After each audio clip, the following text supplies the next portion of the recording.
আসসালামু আলাইকুম। দুই ভাই চলে আসলাম বাড়ির পুকুর থেকে মাছ ধরার জন্য। যে ভাইয়া জাল খ্যাপ দিচ্ছে পুকুরে। ও গাছের ডালে বেঁধে খ্যাপটা আসলেই ভালো হলো না। ভাইয়া খুব মলিন একটা হাসি দিল। কি করা যাবে, আর দেখা যাক কি মাছ বাঁধে।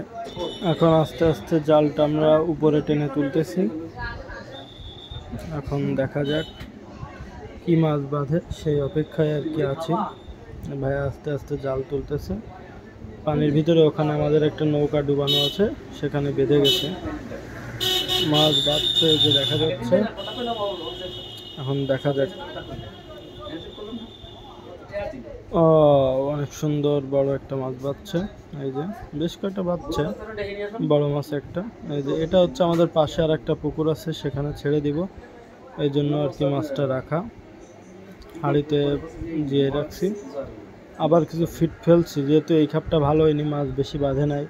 এই জন্য আর একটা খ্যাপ দেওয়ার জন্য আবার কিছু ফিট দিছি, যাইতে এখানে মাছগুলো আসে। আবার এখন মাছগুলো আসলে তারপর আবার খ্যাপ দেওয়া হবে। ভাইয়া জাল খেপানোর জন্য খুবই পারদর্শী, খুব ভালোভাবে জাল খেপাইতে পারে। মাছগুলা ফিট খাচ্ছে, দেখা যাচ্ছে খুব সুন্দরভাবেই লাফিয়ে লাফিয়ে ফিটগুলা খাচ্ছে। খ্যাপ দিচ্ছে ভাই আর একটা। এখন দেখা যাক এই খ্যাপে কেমন মাছ অপেক্ষা করে। এটা অনেক ভালো খ্যাপ পড়ছে, বেশ কিছু মাছ বাঁধার কথা এখন আশা করা যায়। দেখা যাক কি ভরসা, আল্লাহ ভরসা, কি অবস্থা হয়। ভাইয়া আস্তে আস্তে জাল উঠাচ্ছে, এখন দেখা যাক জালে কি বাঁধে। অনেকগুলো মাছ বাঁধবে এবার আশা। এই যে একটা বড় মাছ লাফ দিল, মাছটা মনে হয় বের হয়ে গেছে। তারপরে দেখা যাক কি অবস্থা হয় মাছের। অনেকগুলাই বাঁধছে, একটা নারকেলের একটা বাঁধছে, এটার জন্য মাছ চলে যাইতে পারে। বেশ কিছু বড় বড় মাছ বাঁধছে, এই যে দেখা যাচ্ছে।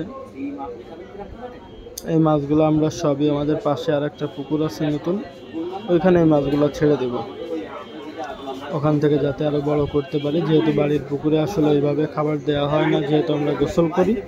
এই জন্য যেহেতু বাড়ির পুকুরে আসলে গোসল করা হয়, সেহেতু এখানে আসলে এইভাবে খাবার দেওয়া হয় না, যাতে পানি ভালো থাকে।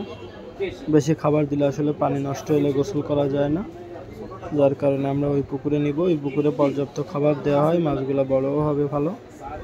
এই যে ভাই আস্তে আস্তে মাছগুলা হাড়ির ভিতর রাখতেছে। সবগুলা রাখা হয়ে গেলে দেখা 2টা 3টা 4টা 5টা 6টা মাছ দেখা যাচ্ছে বাচ্চা এখানে। আর কিছু কিছু জাপানি পুঁটি মাছ বাচ্চা, এগুলো পুকুরেই ছেড়ে দিব, এখানেই থাকবে। আর এরকম এরকম বড় মাছ এরকম অনেক আছে পুকুরে।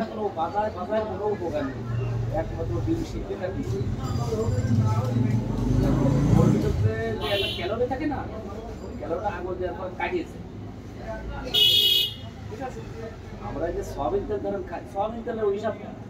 সয়াবিন তেল কিন্তু আসলে আমাদের শরীরের জন্য উপকার না। শেষ। এইবার এই মাছগুলা হাঁড়িতে করে সব দেওয়া হয়েছে, এবার আমি নিয়ে যাব।